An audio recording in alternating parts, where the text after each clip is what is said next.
오디세우스가 20년 만에 고향으로 돌아왔을 때 사람들은 그를 알아보지 못합니다. 그런데 단 하나의 존재가 그를 알아봅니다. 아르고스라는 개 한 마리입니다. 아르고스는 주인이 돌아온 것을 확인한 뒤 죽습니다.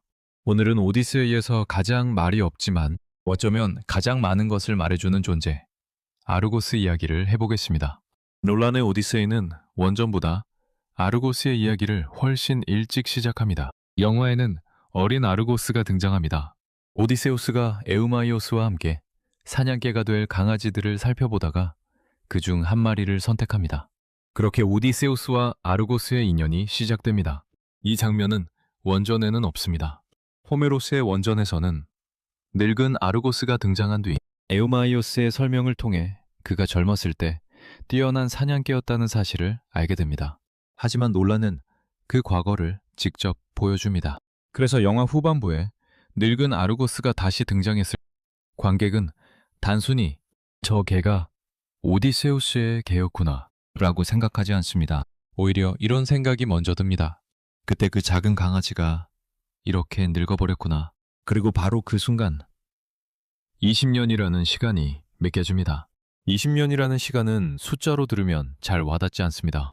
하지만 어린 강아지가 제대로 걷지도 못하는 늙은 개가 되어 있는 모습을 보면 갑자기 그 시간이 피부로 느껴집니다. 논란은 긴 세월을 설명하지 않습니다. 한 마리 개의 늙은 몸이 20년을 대신 보여줍니다. 여기서 흥미로운 이야기가 하나 있습니다. 논란에게 아르고스가 특별하게 다가온 데에는 개인적인 경험도 있었습니다. 논란은 어린 시절 개를 키운 적이 없었다고 합니다. 자녀들이 어릴 때에도 촬영과 여행이 많았기 때문에 반려견과 함께 살기 어려웠다고 합니다. 그런데 네 자녀가 성장해 집을 떠날 무렵 놀란과 아내 엠마 토머스는 처음으로 개를 키우기 시작합니다. 초콜릿 레브라도, 이름은 찰리입니다. 그리고 놀란은 이후 오디세이를 이야기하면서 아주 재미있는 표현을 사용합니다. 이 작품은 자신에게 한 마리 개가 완성하는 귀향의 이야기라는 것입니다. 놀란은 곧바로 아르고스가 이 이야기에서 매우 중요한 존재라고 강조합니다. 더 흥미로운 사실도 있습니다. 오디세이 촬영 당시 사용한 워킹 타이틀, 그러니까 외부의 작품의 정체를 숨기기 위해 쓰는 임시 제목이 찰리's Tale, 찰리의 이야기였습니다. 바로 놀란의 반려견 찰리의 이름입니다. 개를 키우기 전에 놀란과 찰리와 함께 살아본 놀란에게 아르고스의 이야기는 같지 않았을 것입니다. 개가 한 사람을 기다린다는 것이 무엇인지, 주인의 발소리와 냄새를 기억한다는 것이 무엇인지, 그리고 오랜 시간이 지나도 그 사람을 알아본다는 것이 무엇인지. 놀란은 아르고스 장면에서도 상당히 특별한 선택을 합니다. 노년의 아르고스를 연기한 견공 배우의 이름은 소이어입니다. 포르투갈의 오래된 사냥개 품종인 포르투갈 포댕구입니다. 소이어는 이미 영화와 드라마, 광고에서 활동했던 경험 많은 견공 배우였습니다. 하지만 오디세이를 촬영할 무렵에는 이미 노년기에 접어들어 사실상 은퇴 생활을 하고 있었습니다. 그런 소이어가 다시 촬영장에 섭니다. 논란이 원했던 것은 건강한 개가 주인을 보고 반갑게 달려가는 장면이 아니었습니다. 삶의 마지막에 가까운 늙은 개가 고개를 아주 조금 들어 올리고 눈앞의 사람을 바라보고 남아있는 힘을 모아 꼬리를 한두 번 흔드는 장면이었습니다. 그런데 이상하게도 그 작은 움직임이 거대한 전쟁 장면보다 더 크게 마음을 흔듭니다. 그렇다면 호메로스의 원전에서 아르고스는 어떻게 등장할까요? 아르고스가 등장하는 곳은 오디세이아 제17권입니다. 무려 20년입니다. 마침내 이타카로 돌아오지만 오디세우스는 곧바로 자신의 정체를 밝히지 않습니다. 아테나의 도움을 받아 초라한 거지 모습으로 변장하고 충직한 돼지치기 에우마이오스와 함께 자신의 왕궁으로 향합니다. 그때 궁전 근처에 늙은 개 한 마리가 누워 있습니다. 아르고스입니다. 그런데 이 개는 원래 이런 모습이 아니었습니다. 아르고스는 오디세우스가 직접 길렀던 뛰어난 사냥개였습니다. 빠르고 힘이 좋았던 개였습니다. 하지만 주인이 떠난 뒤 모든 것이 달라집니다. 20년 동안 아르고스는 늙어갑니다. 그리고 오디세우스가 돌아왔을 때에는 거름더미 위에 버려진 채 누워 있습니다. 몸에는 진드기가 붙어 있고 일어설 힘조차 없습니다. 그런데 바로 그때 오디세우스가 지나갑니다. 아르고스는 그를 알아봅니다. 고개를 듭니다. 꼬리를 흔듭니다. 이 장면이 특별한 이유는 오디세우스가 완전히 다른 모습으로 변장하고 있기 때문입니다. 사람들은 그를 알아보지 못합니다. 구혼자들도 알아보지 못합니다. 가족조차 아직 그의 정체를 모릅니다. 그런데 걔는 압니다. 설명을 들을 필요도 없습니다.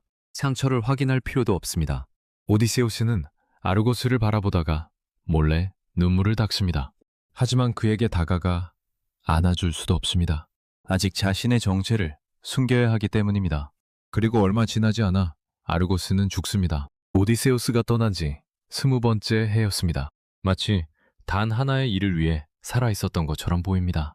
주인이 돌아오는 것을 확인하는 것, 그리고 그 일을 끝낸 순간 아르고스의 기다림도 끝납니다. 고대 그리스어에서 사냥개, 아르고스라는 이름은 일반적으로 빠른 자, 민첩한 자라는 의미와 연결됩니다. 젊은 시절의 아르고스는 정말 이름 그대로였습니다. 뛰어난 사냥개였습니다. 그런데 20년 뒤를 보십시오. 이름은 여전히 빠른 자인데 이제는 한 걸음도 움직일 수 없습니다. 주인이 눈앞에 있는데도 뛰어갈 수 없습니다. 꼬리를 몇 번 흔드는 것뿐입니다.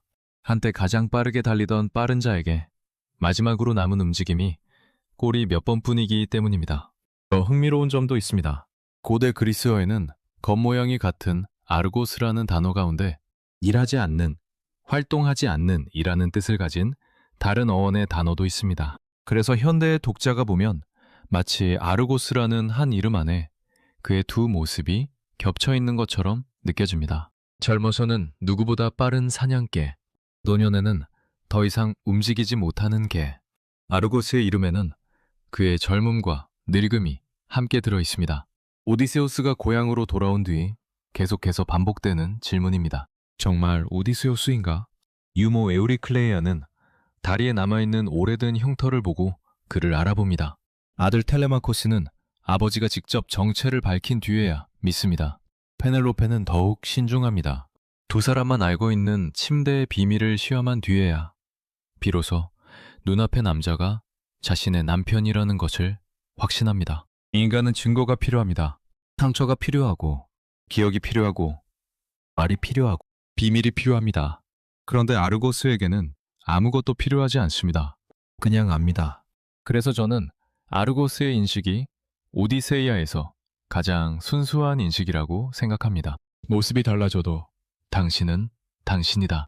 20년이 지나도, 얼굴이 변해도, 거지 옷을 입고 있어도 아르고스에게 오디세우스는 오디세우스입니다. 아르고스는 단순히 충성스러운 개만을 의미하지 않습니다. 그의 늙고 병든 모습은 오디세우스가 없는 동안 무너져버린 이타카를 보여주기도 합니다. 20년 전 아르고스는 힘찬 사냥개였습니다. 그러나 지금은 거름더미에 버려져 있습니다.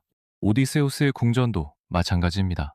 아르고스는 오디세우스가 떠나기 전에 오디세우스를 기억하는 존재입니다.